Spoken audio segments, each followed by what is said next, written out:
शिव पुराण के अनुसार वैद्यनाथेश्वर ज्योतिर्लिंग के प्रकटाय की कथा तथा महिमा। सूत जी कहते हैं, अब मैं वैद्यनाथेश्वर ज्योतिर्लिंग का पापहारी महत्तम बताऊंगा। सुनो। राक्षस राज रावण, जो बड़ा अभिमानी और अपने अहंकार को प्रकट करने वाला था, उत्तम पर्वत कैलाश उस पर भक्तिभाव से भगवान शिव की आराधना कर रहा था।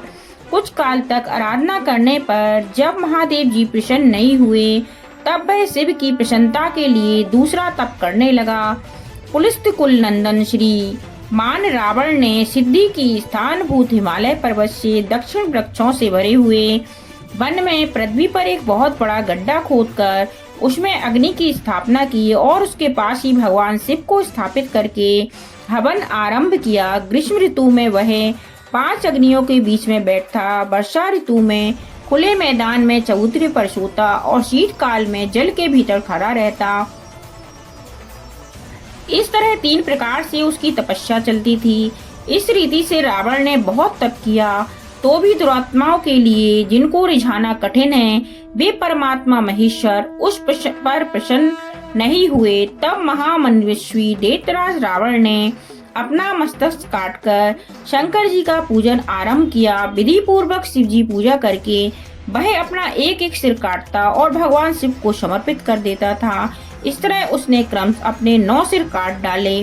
जब एक ही सिर बाकी रह गया, तब भक्त वत्सल भगवान शंकर संतुष्ट एवं प्रसन्न हो वहीं उसके सामने प्रकट हो गए। भगवान शिव ने उसके सभी मस्तकों को पूर्ववत निरोग करके उसे उसकी इच्छा के अनुसार अनुपम उत्तम बल प्रदान किया। भगवान शिव का कृपा प्रसाद पाकर राक्षस रावण ने नतमस्तक हो हाथ जोड़कर उनसे कहा, देवेश्वर प्रसन्न होइए, मैं आपको लंका में ले चलता हूँ। आप मेरे इस मनोरथ को सफल कीजिए, मैं आपकी शरण में आया हूँ। रावण का ऐसा कहने पर भगवान शंकर बड़े संकट में पड़ गए और अनमने होकर बोले, राक्षस राज, मेरी सारगर्भिता बात सुनो। तुम मेरे इस उत्तम लिंग को भक्ति भाव से अपने घर को ले जाओ, परंतु जब तुम इसे कहीं भूमि पर रख दोगे, तब यह वहीं स्थिर हो जाएगा, इसमें संदेह नहीं है। अब तुम्हारी जैसी इच्छा हो वैसा करो। सूत जी कहते हैं, ब्राह्मणों, भगवान शंकर के ऐसा कहने पर राक्षस राज रावण बहुत अच्छा कहे वह शिवलिंग साथ लेकर अपने घर की ओर चला, परंतु मार्ग में भगवान शिव की माया से उसे मूत्रोत्सर्ग की इच्छा हुई।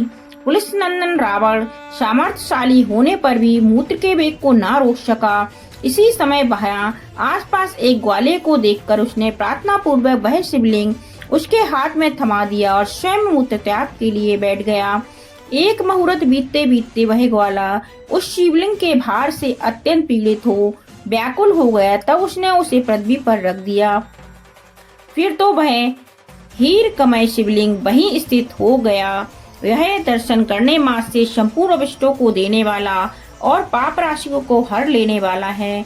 मुने वही शिवलिंग तीनों लोकों में वैद्यनाथेश्वर के नाम से प्रसिद्ध हुआ, जो पुरुषों को भोग और मोक्ष देने वाला है। वह दिव्य उत्तम एवं श्रेष्ठ ज्योतिर्लिंग दर्शन और पूजन से भी समस्त पापों को हर लेता है और मोक्ष की प्राप्ति कराता है। वह शिवलिंग जब संपूर्ण लोगों के हित के लिए वहीं स्थित हो गया, तब रावण भगवान शिव का परम उत्तम वर पाकर अपने घर को चला गया। वहां जाकर उस महान असुर ने बड़े हर्ष के साथ अपने प्रिय मंदोदरी को सारी बातें कह सुनाई। इंद्र आदि संपूर्ण देवताओं और निर्मल मुनियों ने जब यह समाचार सुना, तब वे परस्पर सलाह करके वहां आए। उन सबका मन भगवान शिव में लगा हुआ था।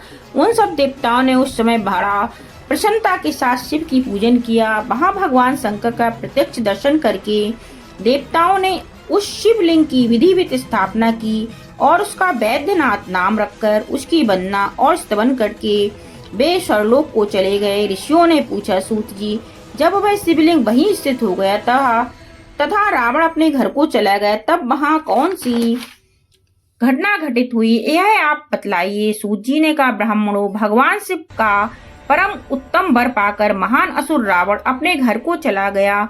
वहां उसने अपनी प्रिया से सब बातें कही और वह अत्यंत आनंद का अनुभव करने लगा। इधर इस समाचार को सुनकर देवता घबरा गए कि पता नहीं यह देवद्रोही महादुष्ट रावण भगवान शिव के वरदान से बल पाकर क्या करेगा। उन्होंने नारद जी को भेजा। नारद जी ने जाकर रावण से कहा, तुम कैलाश पर्वत को उठाओ, तब पता लगेगा कि शिव जी का दिया हुआ वरदान कहाँ तक सफल हुआ। रावण को यह बात जच गई। उसने जाकर कैलाश को उखाड़ लिया।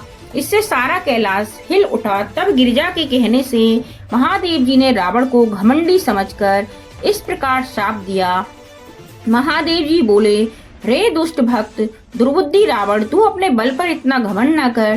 तेरी इन भुजाओं का घमंड चूर करने वाला वीर पुरुष शीघ्र ही इस जगत में अवतीर्ण होगा। सूत जी कहते हैं, इस प्रकार वहाँ जो घटना हुई उसे नारद जी ने सुना। रावण भी प्रसन्नचित्त हो जैसे आया था उसी तरह अपने घर को लौट गया। इस प्रकार मैंने वैद्यनाथेश्वर का महात्म्य बताया है। इसे सुनने वाले मनुष्यों का पाप भस्म हो जाता है। बोलो वैद्यनाथेश्वर भगवान की जय। जय हो जय हो जय हो।